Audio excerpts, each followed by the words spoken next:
Hello and welcome to the BetHelper betting preview. The game we're going to be looking at now is Portugal versus Brazil. It's scheduled for Friday the 25th of June at 3 p.m. The venue here is Durban, as you can see, so we're going to be at altitude. Having a look at the Asian markets, the handicap here is Portugal plus 0.25, Brazil minus 0.25. Portugal actually shortened, but they're now actually starting to drift again, so we'll see what happens again now in the next 24 hours, see if that continues to drift and possibly see a change to handicap, or indeed it goes back to its previous trend of shortening. So then obviously Brazil were drifting and now they're shortening again. Looking at the unders and overs market, there was a handicap change. It started off at 2.5, it's now down to 2.25. So it stayed flat at that new handicap level, so there's not too much movement there. Having a look at the betting exchanges, the betting exchanges have Portugal drifting slightly. They've gone from 3.8 up to 3.9. They're now at 3.99. So losing a bit of support there for Portugal. Then Brazil. Brazil have actually shortened, which is probably no surprise to many. They've gone from 2.34 down to 2.32.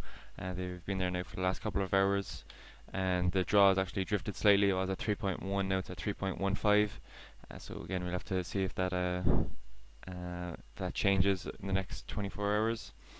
Having a look at the numbers matched at the betting exchanges. It's surprising enough that the draws got most of the support. That's 66% of the 600,000 that's currently matched. I would expect that to be around the 8 to 10 million mark before kickoff, so obviously there's a lot of money still left to be wagered. Then obviously Brazil come in at second favourites according to the amounts matched at the betting exchanges. They have 25% of the 600,000, while Portugal only make up 9%. So clear there that the draw surprisingly is the favourite or the most backed. Having a look at the over 2.5 goal market, it only counts for 33% of the market, so the unders there is taking 67% of the money matched. Having a look at the bookies, the bookies have Portugal flat at 3.75. They haven't changed at all this week. Portugal are actually shortening slightly at the bookies. They're 2.25 from 2.3, and the draw is actually drifting. It's gone from 2.87 out to 3, so maybe we're not seeing the same kind of money being wagered at the bookies as we are on the betting exchanges. And the over 2.5 goal market is at 2.3, so again the unders there taking the advantage. So looking towards the form now, we can see that Portugal are in pretty good form. They have 4 wins and 2 draws in their last 6 games. They obviously hammered North Korea 7-0 last time out. They drew then with the Ivory Coast 0-0 in a dull game, and the other draw there was a 0-0 draw against Cape Verde Islands. So it seems they have struggled to score goals sometimes, and then they have absolute flood of goals. Looking towards Brazil's recent form, they have 6 wins in the last 6 games, so absolute excellent form there. They beat Ivory Coast 3-1, and they beat North Korea 2-1 in their opening games in this group. Looking at the head-to-head stats, Brazil have won 12 of the last 18 games against Portugal. They've only 2 draws in there, so they've only lost 4 times in total to Portugal. The only World Cup head-to-head game was in 1966, where Portugal actually won 3-1. So a bit of a surprise there, and I think it was at the time as well. Pele and his teammates were sent packing after the group stages. So looking at the streaks, Brazil have won their last 16 games when they've scored first. So if they do get a goal here, you would fancy them to stick on to win it, not just avoid defeat. Brazil only have 1 loss of 32 games in the first round since 1966, which they underperformed greatly.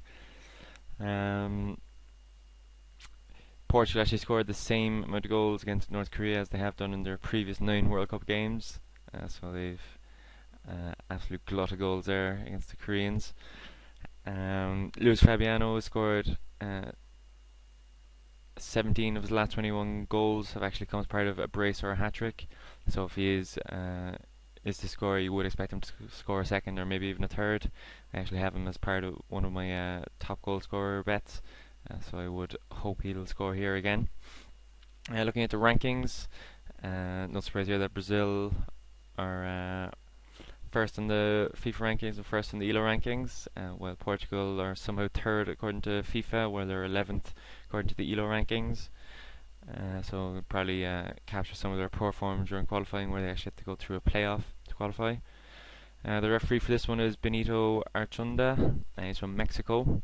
And he actually reffed the Italy versus Paraguay game. Not too much excitement there. He only gave 2 yellow cards, one to either side, so he's not a ref that gets too involved. He's reffed 88 international games. He's given 341 yellows, average of 3.88 yellows per game, so nothing major there. He's given 27 red cards, given an average of 0.31 reds per game, so that's about average as well. And he's only given 11 penalties, giving an average of 0.12 penalties per game, so that is a bit below average. Looking at the injuries, both sides have some injury worries here. Deco has a hip injury and Lano has a shin injury, so both look set to miss out. And looking at the goals scored in qualifying, Portugal have an average of 1.58 goals scored per game, while they conceded only an average of 0.41 goals per game. They actually have a really good clean sheet record under Carlos Queiroz. I think it's like something like 75% of the games have ended at clean sheets for Portugal. Obviously the 2 opening games have ended in clean sheets for them. You wouldn't really expect that to continue against Brazil, but I suppose it depends if Brazil rest some of their stars or not. Looking at Brazil then, they've an average of 1.83 goals scored per game. They concede an average of 0.61 goals per game.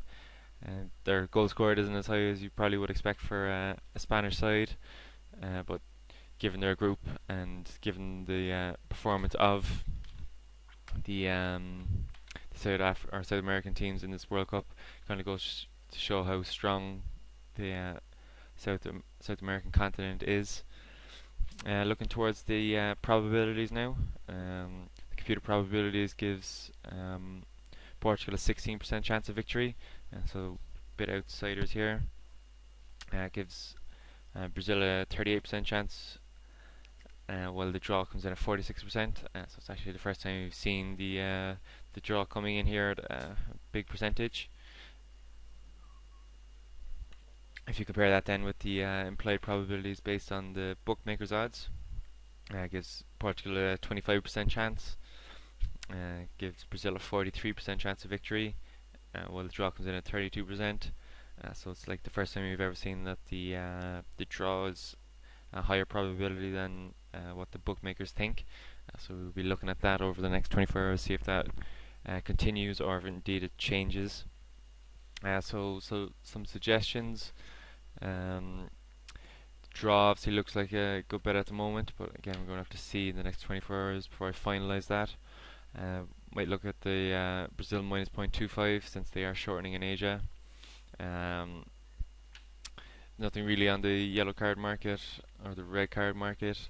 In terms of unders and overs, you'll have to see now if changes in Asia.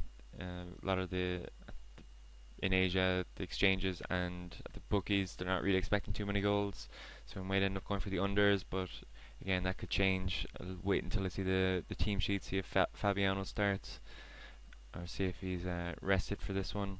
A draw does suit both teams, so you might end seeing a convenient draw, probably hence why there's so much at the exchanges being matched there. So leave any feedback below, any emails to BetHelper.ie at gmail.com, and look to twitter.com/BetHelper to get my updated analysis and tips and my actual bets that I will be placing on the games and all the other games. So look forward to the conclusion of groups G and H tomorrow. So thanks for listening.